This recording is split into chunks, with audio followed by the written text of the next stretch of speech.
cuando queremos conseguir un puesto en una empresa. ¿Qué pasa con la información? ¿Qué pasa con toda esa información que proporcionamos? Sí. Esa información muchas veces sensible. Entonces, tenemos que saber qué tratamiento se le va a dar a esa información.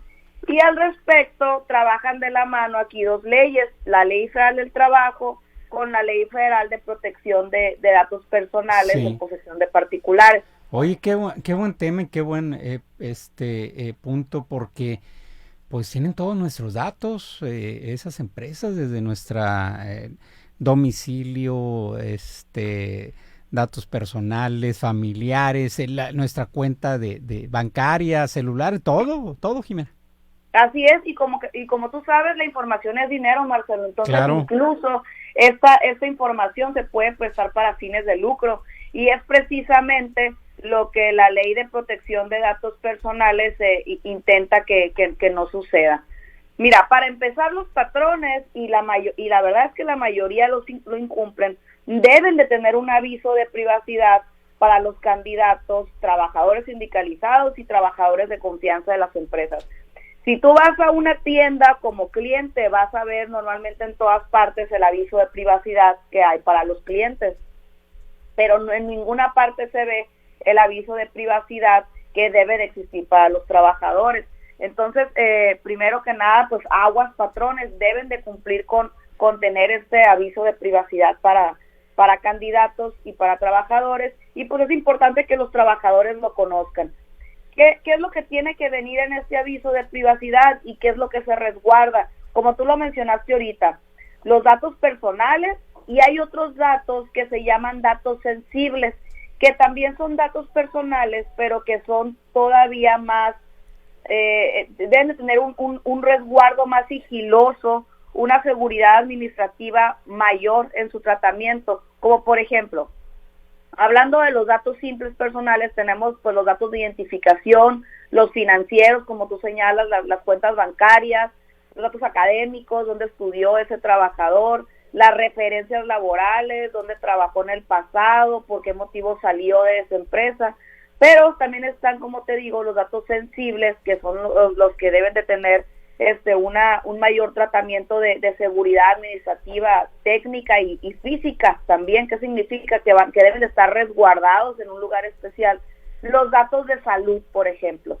¿Qué pasa? Que nosotros estamos obligados como trabajadores, cuando vamos a ingresar a una empresa, a proporcionar ciertos datos de salud cuando tenemos enfermedades que pueden poner en riesgo nuestra salud, como la de nuestros compañeros de trabajo. Yéndonos a un ejemplo sencillo, los trastornos mentales. Si yo cuento con un trastorno mental que, por ejemplo, a lo mejor me causa una convulsión, pues debo de informar a mi patrón.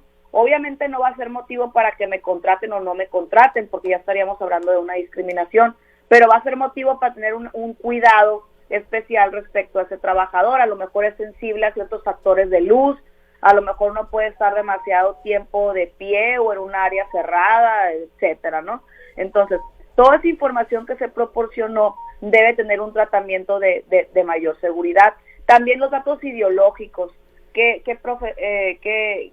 cuál es la religión que yo profeso, los datos de origen, características físicas, cuánto mido, complexión, color de pelo, color de ojo, todo eso son datos que tienen que tener un tratamiento especial para los patrones dentro de la empresa. ¿Y qué se trata de ese tratamiento especial? ¿De qué estamos hablando? El limitar el uso y la divulgación de estos datos. Recordarán, Marcelo y Carlos, en el pasado, que se usaban las famosas listas negras de los trabajadores. Esos trabajadores no los contratan en ningún campo, esos trabajadores no los contratan en ninguna maquila, porque resulta que tiene tal enfermedad. Los boletinan, ¿no? Los boletinan, resulta que ese trabajador pues habla mucho, no trabaja bien, no sé, investigamos que tiene esta enfermedad que le ocasiona hacer esto durante el trabajo, falta mucho por esa enfermedad, por ejemplo. Todo esto está prohibido, sería un mal tratamiento de la información. Y por último, y que es bastante interesante esta parte del acceso a la información, está el tema de las fotografías. ¿Qué pasa con las fotografías? ¿Me pueden tomar fotografías en el trabajo?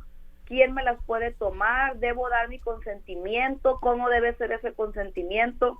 Hablando del tema ya específico de las fotografías, pues la misma ley de protección de datos personales en posesión de particulares nos señala que está prohibido que una persona ajena a tu empleador te tome fotografías. Por ejemplo, un cliente que no le gustó el servicio que le diste en una tienda departamental y te quiere grabar con el celular o te quiere tomar una foto. Sí. Está totalmente prohibido. Ahí hay una violación a tu privacidad, ¿ok? Sí. Quien te puede llegar a tomar fotos y debe ser previa autorización es tu patrón, es tu empleador. ¿Por qué? Porque los videos y las fotos que se ponen en las cámaras, que se sacan de las cámaras de vigilancia de las empresas, tienen un propósito específico, que son cumplir obligaciones de la relación que hay de trabajador-patrón. Entonces, en ese caso, el patrón sí tiene derecho a tener esos videos. A lo que no va a tener derecho es a la divulgación, sí, o a utilizarlos con fines de lucro. Sí. Oye, sí puede vigilarte entonces con cámaras el patrón. Sí puede vigilarte con cámaras el patrón. Debe de haber una explicación y debe haber previamente un señalamiento por parte de ese patrón del por qué se está haciendo. ¿Y dónde? ¿Y dónde van a estar? Exactamente. No puede estar en el baño. Y que se justifique su uso. Desde luego no va a haber cámaras en los baños porque esa no sería necesaria para ver el cumplimiento de las obligaciones laborales, por ejemplo. Sí. Pero en el área de procesos, pues claro que sí, ¿no? Sería un justificante suficiente para tenerlo. Sí, oye, Jimena, pues qué buen tema, qué interesante tema. Y luego esta parte del cuidado, de la confidencialidad de los que tienen, pues ya hacen su banco de datos, más en las empresas grandes, ¿no? Transnacionales, que son cadena, que son una cadena, que hacen cadenas nacionales o transnacionales. Porque pues luego no nos explicamos, Jimena, ¿qué puede hacer no nada más en esas partes, ¿no? De trabajo? Pues ya ves que al INE una vez le robaron, ¿a qué institución le robaron su base de datos? Creo que al INE, ¿verdad, Carlos? Alguna vez. Luego no te explicas por qué te hablan de los bancos, ¿no? Y oye, fulanito de tal, y tú cómo tienes mi teléfono, ¿verdad? Así es. Y ofrecerte y esto y el otro y aseguradoras y que de aquí, de allá y de la telefónica fulana para que te cambies. No, hombre. Luego te llegan 12 llamadas diarias de personas con las que no quieres hablar. Sí. O hasta mensajes, ¿no? Sí. O hasta mensajes de WhatsApp también. Sí. Así es. La importancia, pues, de cuidar esta información. Pues si se nos quedó algo pendiente, lo volvemos a retomar, Jimena, más adelante. ¿Qué te parece? Muy bien, Marcelo. De este tema muy, muy importante, Jimena Ríos de REA Bufete Jurídico, que la podemos contactar a través de sus redes sociales. ¿Cómo te encontramos, Jimena? REA Bufete, estamos en Instagram y Facebook. Muy bien, muchas gracias, Jimena. Gracias, hasta luego. Jimena, buen Para día. servirte, hasta luego, Carlos, hasta luego, Buenos Marcelo. días. Hasta luego, Gracias. vamos a una pausa, ya regresamos. Manténgase informado y en sintonía. Regresamos en un momento a Expreso 24/7.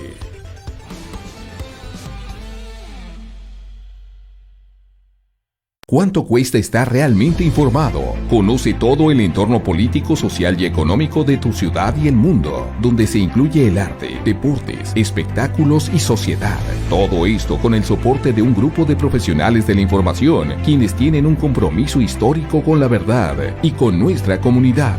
Periódico Expreso, tan solo 10 pesos el ejemplar. Sé parte de la vinculación multiplataforma del líder de información del noroeste de México. Expreso.